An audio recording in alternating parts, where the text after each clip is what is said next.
Everyone, my name is Emmanuel Nkosilathi Moyo. I'm an artist, a writer, and a poet from Kwekwe and the central part of the Republic of Zimbabwe. Where would you go if the world fell apart? Where would you go if your school or your neighborhood is occupied by an armed militia? These are fundamental key questions we need to be asking ourselves.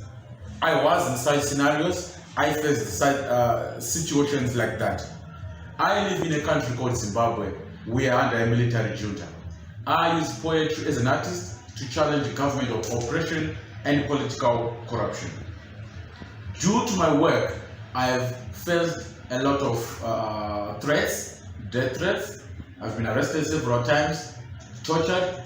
At some point, I had to flee the country in search of safety to save my life, which was threatened.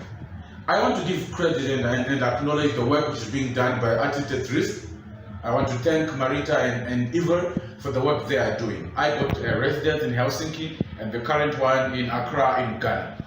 Why am I mentioning that? I'm mentioning that particular assistance to then make a point in the context that we need those mechanisms. We need those that type of assistance. In a world full of such uncertainties, we need to put in place mechanisms whereby when our lives are threatened, we find sanctuary, we find where to go. There's a way out to circumvent the challenges we are facing. So basically, or precisely I'm just saying there's a need for a rapid response mechanism to respond to the challenges that embattled artists face. My second point is that there's a need for internationalism and solidarity. We need to think beyond borders. We need to think beyond our geographical locations to say, if our brothers and sisters in Europe face these challenges, our brothers and sisters in Latin America, our brothers and sisters in Africa face all these challenges, how best can we assist each other regardless of our borders? So I'm calling upon all of us to think, to have a sense of internationalism and solidarity. My last point is that we need to have a purposeful detour. By purposeful detour, I mean changing the way we were doing things before.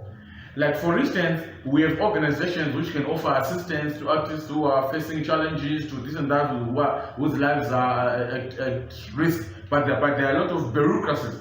Some say our board sits every June, some say our board sits once a year, but now we have a situation where an artist who needs to be taken out of the danger he or she is in. So we need a purposeful detour to change our traditional way of doing things, to think outside the box, rather to destroy that box and have a new way of thinking, to have a radical transformation, a new approach in how we are going to proffer solutions and the new approaches to the complex challenges we are facing. Solidarity from the Republic of Zimbabwe. Thank you.